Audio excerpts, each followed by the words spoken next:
Assalamualaikum warahmatullahi wabarakatuh. Di sini saya akan menjelaskan tentang remaja, sekolah, dan teman sebaya dalam kutip toxic relationship. Pengertian toxic relationship. Hubungan toksik adalah hubungan tidak sehat sehingga membuat individu yang terlibat di dalamnya merasa tidak bahagia, direndahkan, mengalami ketidakadilan, selalu menjadi sasaran amarah yang berakhir pada kekerasan verbal, psikologis maupun fisik. Jadi, toxic relationship ini adalah merugikan dari salah satu dari kedua belah pihak. Jadi apabila salah satu pihak itu merasa dirugikan, baik dari secara verbal maupun psikologis maupun fisik, itu dinamakan toxic relationship. Jadi seumpama ada hubungan yang di antara dua orang dan salah satunya itu merasa dirugikan ataupun merasa tidak adil, nah itu dinamakan toxic relationship. Nah, yang di sini adalah yang akan kita bahas, yaitu toxic relationship di lingkungan sekolah. Sekolah adalah tempat di mana remaja menghabiskan sebagian besar waktunya, sehingga hubungan yang mereka bangun di lingkungan ini sangat berpengaruh terhadap perkembangan emosional dan psikologis mereka. Toxic relationship dalam kehidupan sekolah bisa muncul dalam berbagai bentuk, baik dalam hubungan dengan teman, sekelas, guru, atau bahkan lingkungan sekolah secara umum. Jadi, remaja itu kan sangat sering sekali berhubungan dengan teman-teman sebayanya di sekolah. Nah, jadi kepribadian mereka itu bisa saja terbentuk dari lingkungan sekolah, jadi oleh teman-teman mereka. Terus di sini ada contoh kasus. Bentuk toxic relationship yang umum di sekolah adalah bullying atau perundungan. Bullying bisa berupa kekerasan fisik, verbal, atau bahkan sosial, seperti dikucilkan dari kelompok pertemanan. Nah, sering kali kita ketemui bahwasanya bullying itu tidak hanya berupa bullying secara fisik maupun verbal. Ada juga yaitu yang sosial, seperti dikucilkan. Nah, bullying yang seperti dikucilkan ini dinamakan bullying secara sosial. Jadi mereka itu apabila tidak menuruti, biasanya di sekolah itu akan ada geng-gengan. Nah, apabila salah satu dari orang-orang itu tidak menuruti orang yang memiliki kuasa ataupun memiliki tahta lah di geng itu, maka biasanya dia tidak akan ditemani. Terus yang kedua ini adalah hubungan antara guru dan murid juga bisa menjadi toksik. Misalnya, ada guru yang sering merendahkan murid tertentu di depan kelas, menganggap mereka tidak berbakat atau tidak akan sukses. Hal ini bisa membuat murid kehilangan motivasi belajar dan merasa tidak dihargai. Nah, guru itu kan fungsinya kan bukan fungsi. Guru itu kan seharusnya mengajarkan murid untuk bisa saling mendukung satu sama lain, dan seharusnya guru itu bisa mengajarkan sesuatu yang baik kepada muridnya. Dan nah, apabila guru itu biasanya kan ada tuh anak-anak yang nakal. Nah, itu biasanya dinolakan kan sama gurunya. Oh, nanti kamu tidak akan sukses. Nah, sebenarnya tidak boleh seperti itu, karena itu bisa jadi toxic relationship.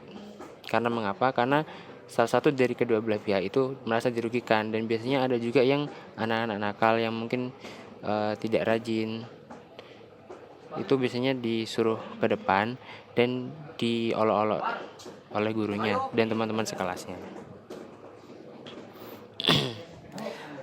Lalu yang kedua ini adalah toxic relationship di lingkungan teman sebaya. Teman sebaya memiliki peran yang sangat penting dalam kehidupan remaja.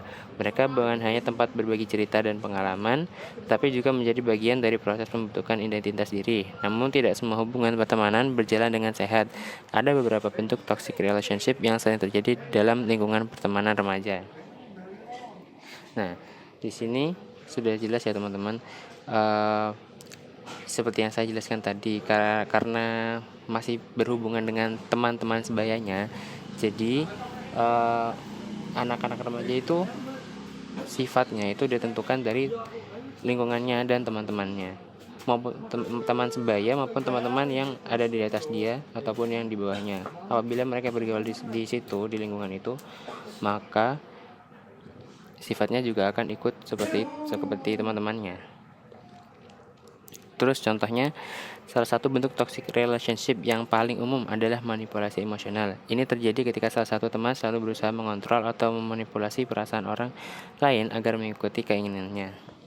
Nah, contoh ini tuh sebenarnya sama dengan yang ada di sekolah tadi, yaitu seperti dikucilkan gitu. Apabila tidak menurut kepada contohnya ada seorang A, ada si A dan si B.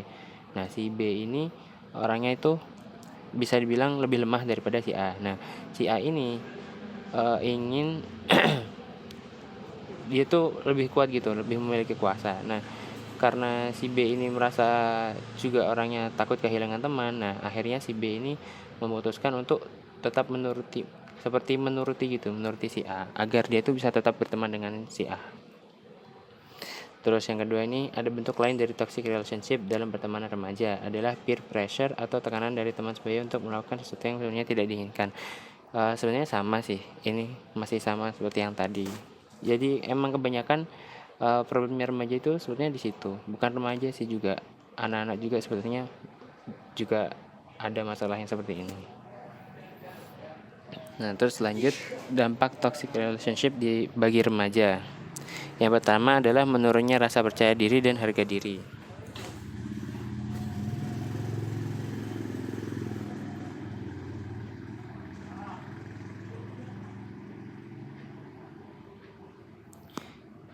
Dalam hubungan toksik, seseorang sering mengalami kritik, hinaan, atau perlakuan yang merendahkan. Jika terus-menerus diperlakukan seperti ini, mereka bisa mulai percaya bahwa mereka tidak cukup baik atau tidak berharga. Akibatnya, rasa percaya diri dan harga diri pun menurun.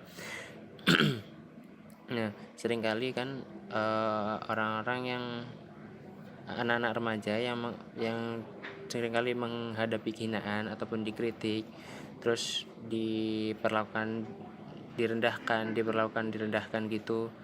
Mereka itu lama-kelamaan apabila terus-menerus mendapatkan perlakuan seperti itu, nanti tidak akan percaya diri dan harga dirinya itu menurun. Akhirnya terjadilah people pleaser. Terus yang kedua adalah meningkatnya tingkat stres, kecemasan, atau bahkan depresi.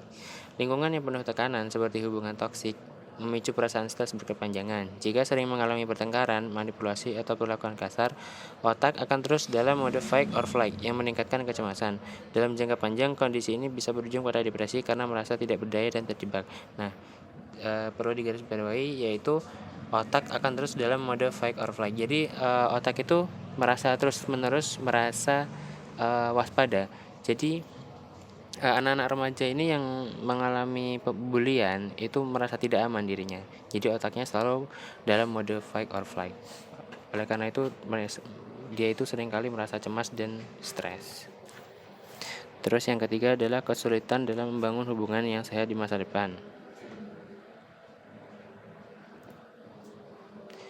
Kesulitan dalam membangun hubungan yang sehat di masa depan, remaja yang terbiasa dengan pola hubungan toksik bisa menganggap hubungan seperti itu sebagai sesuatu yang normal. Akibatnya, mereka mungkin kesulitan mengenali tanda-tanda hubungan yang sehat atau takut membuka diri dalam hubungan baru. Trauma dari hubungan toksik bisa membuat mereka sulit percaya pada orang lain sehingga membatasi kemampuan mereka dalam menjalin hubungan yang lebih baik. Jadi ini tuh seperti trust issue yang akhir-akhir ini sering terjadi pada remaja-remaja saat ini, yaitu yang dimana dia itu sulit percaya karena sudah sering kali mengalami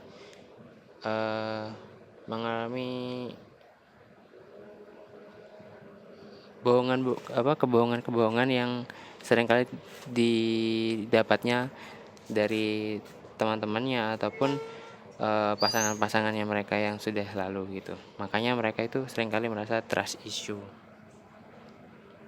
atau sulit percaya pada orang lain. Oleh karena itu, karena dia itu sangat susah untuk percaya pada orang lain, maka hubungannya di masa depan itu bisa jadi susah. Lalu ada Unity of Science. Saya akan bacakannya. Ini surat Al-Kahfi ayat 28. Bismillahirrahmanirrahim. Wasbir nafsaka ma'al ladzina yad'una rabbahum bil ghadati wal 'ashyi yuriduna wajhahu wa la ta'du aynaka anhum turidu zinatal hayatid dunya wa la tuti' man aghfalna qablahu an dzikrina wattaba'a hawahu wa kana amruhu furuta. Bersabarlah engkau Nabi Muhammad bersama orang-orang yang menyeru Tuhannya pada pagi dan petang hari dengan mengharap keridhaannya. Janganlah kedua matamu berpaling dari mereka karena mengharapkan perhiasan kehidupan dunia. Janganlah engkau mengikuti orang yang hatinya telah kami lalaikan dari mengingat kami serta menuruti hawa nafsunya dan keadaannya melewati batas. Surat Al-Kahfi ayat 8. Nah, sekian presentasi dari saya. Terima kasih. Wassalamualaikum warahmatullahi wabarakatuh.